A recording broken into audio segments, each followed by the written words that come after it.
సీరియల్లో సినిమాలో నటించాలనుకుంటున్నారా? అయితే వెంటనే మా యాక్టింగ్ స్కూల్లో జాయిన్ అవ్వండి.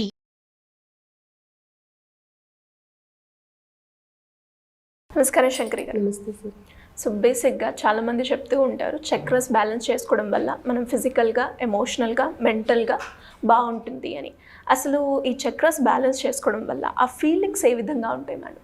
మనం ఎస్పెషల్లీ ఫీలింగ్స్ గురించి మాట్లాడుకుంటే ఇప్పుడు ఏంటంటే మన బాడీలోని మన తల భాగం దగ్గర నుంచి నడుం భాగం వరకు కూడా 7 చక్రాస్ అనేవి ఉంటాయి. 2 స్థితులు అని అంటాము, 5 చక్రాస్. సో 5 కూడా పంచభూతాలకు రిలేట్ అయి ఉంటాయి.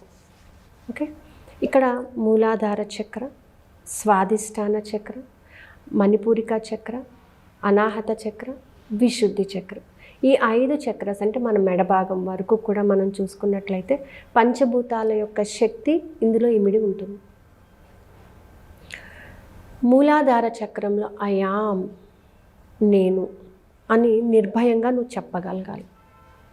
నిర్భయంగా నువ్వు చెప్పగలుగుతున్నావు అంటే నీలో భయము అనేది ఉండకూడదు.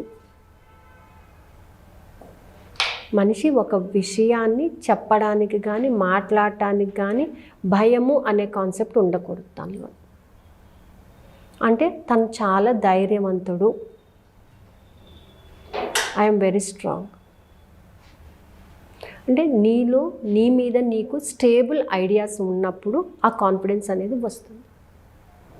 అంటే మూలాధార చక్రాన్ని యాక్టివేట్ చేసుకున్నాము అని అంటే ఆ చక్రా దగ్గర నాకు ఏం కనిపించింది అంటే నువ్వు నీ గురించి నువ్వు మంచిగా ఆలోచించి నీ ఐడియాస్ని స్టేబుల్గా పెట్టుకోవాలి, అది గమనించాలి. అలాగే లమ్ అనే శబ్దంతో యాక్టివేట్ చేస్తాం. ఆ శబ్దం పలికేటప్పుడు నీలో కాన్ఫిడెన్స్ లెవెల్స్ ఎలా ఉన్నాయి, ఈ వైబ్రేషన్ నీలో కాన్ఫిడెన్స్ని ఎలా క్రియేట్ చేస్తుంది అనేది గమనించాలి. నెక్స్ట్ స్వాదిష్టాన చక్ర. ఐ ఫీల్, నేను ఇలా ఊహించుకున్నాను, నెగిటివ్గా జరుగుతుందో లేదో అలా ఊహించుకోవడం మానేసి ఖచ్చితంగా జరుగుతుంది, ఖచ్చితంగా సాధిస్తాను, ఖచ్చితంగా వస్తాను, ఖచ్చితంగా చేస్తాను. ఇది పాజిటివిటీని క్రియేట్ చేసేటటువంటి ఫీలింగ్ అన్నమాట. ఇది మూలాధారము భూతత్వం అయితే స్వాదిష్టాన జలతత్వం. ఓకే, ఇక్కడ నీ ఫీలింగ్స్ నువ్వు ఏదైతే ఫీల్ అవుతున్నావో, ఎలా అయితే ఫీల్ అవుతున్నావో అది పాజిటివ్గా నువ్వు ఫీల్ అవ్వగలగాలి. I feel. Next Manipuraka chakra, ఇది అగ్నితత్వం. I do, I can do it, నేను చేస్తాను, ఖచ్చితంగా చేస్తాను, సాధిస్తాను అనేటటువంటి థాట్ నీలో రావాలి. చెయ్యగలనా లేదా అనేది వేరు, చెయ్యగలను అనే కాన్ఫిడెంట్కి రావాలి. I do. అనాహత చక్ర, ఇది వాయుతత్వం కలిగి ఉంటుంది, ఎయిర్ అన్నమాట.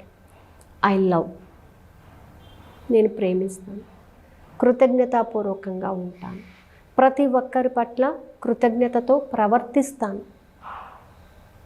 ఇంకొకరు ఒక పని అప్పచెప్పారంటే దాన్ని కృతజ్ఞతా భావంతో నువ్వు చెయ్యగలగాలి. నిన్నే ఎంచుకున్న పని నీకు ఎందుకు చెప్పారు?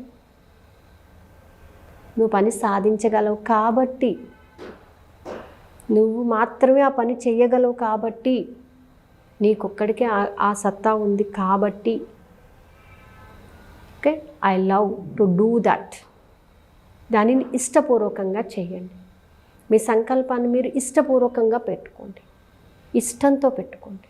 సంకల్పం అంటే ఒక గోల్ ఉండేది, నాకు ఒక గోల్, నా గోల్ని నేను ప్రేమిస్తున్నాను, నా గోల్ని ఎప్పుడెప్పుడు రీచ్ అవుతానా అని ఎంతో ఆతృతతో ఎదురు చూస్తున్నాను, ప్రేమతో ఎదురు చూస్తున్నాను. అది అక్కడ ఆ భావాన్ని క్రియేట్ చేసుకోవాలి. విశుద్ధి చక్ర. ఐ స్పీక్, నేను మాట్లాడతాను, చాలా ధైర్యంగా మాట్లాడతాను, అందులో మొహమాటం ఏం లేదు, ఉన్నది ఉన్నట్టుగా మాట్లాడతాను. అంటే నువ్వు మాట్లాడేటటువంటి తీరు, నువ్వు ప్రవర్తించే తీరు అన్నీ కూడా విశుద్ధి చక్రం ద్వారా. ఇది ఆకాశతత్వం. మనం ఎన్ని చేసినా ఏం చేసినా అది స్టేబుల్గానే ఉంటుందండి.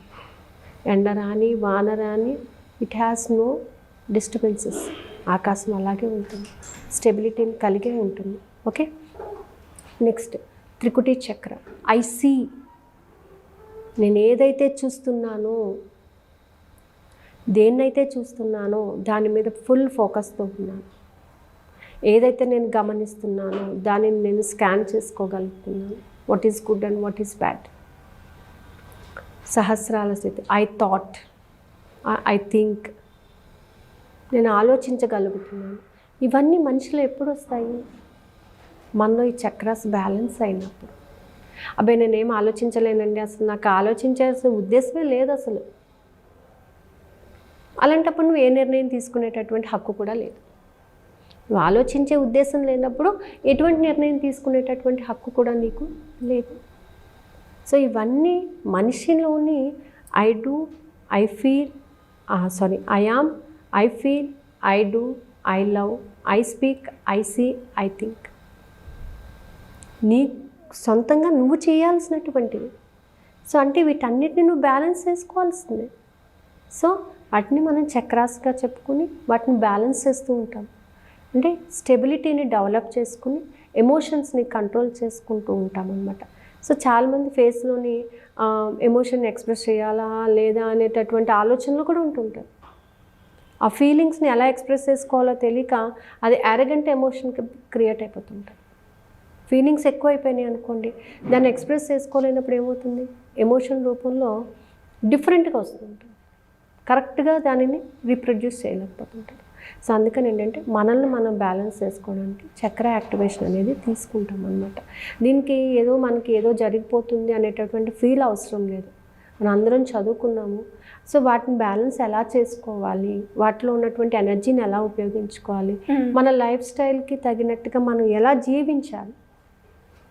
ఇంత కంజెస్టెడ్ లైఫ్ స్టైల్స్లోని కూడా మనం హ్యాపీగా జీవించాలి అని అంటే వీటన్నిటిని కూడా ఎప్పటికప్పుడు మనం బ్యాలెన్స్ చేసుకుంటూ ఉంటే మనం చేయొచ్చు. చాలామంది ఏంటంటే చక్రాస్ అనగానే భయపడుతూ ఉంటారు. కుండలిని శక్తి మనం but it was all in your hands. నువ్వు కంట్రోల్లో పెట్టుకున్నప్పుడు, నీ యొక్క థాట్ ప్రాసెస్ నువ్వు కంట్రోల్లో పెట్టుకున్నప్పుడు everything will be happen in a smooth way. So ఆ స్మూత్ వేనే లైఫ్లోకి కావాలి. హెడిల్స్ వచ్చినా కూడా ఓవర్కమ్ అవ్వడానికి ఇప్పుడు మనకి స్పీడ్ బ్రేకర్స్ వస్తాయండి. ఏం చేస్తాము?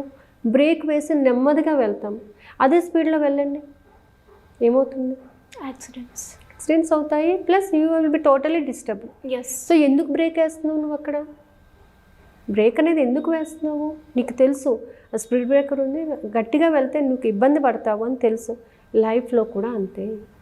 ఆ సమస్య వచ్చినప్పుడు దానిని యారగెంట్గా బిహేవ్ చేసేసి ఓవర్కమ్ చేసుకునే బదులు స్మూత్గా దానిని ఓవర్కమ్ చేయడం అనేది చాలా బాగుంటుంది అనేది నా ఉద్దేశం.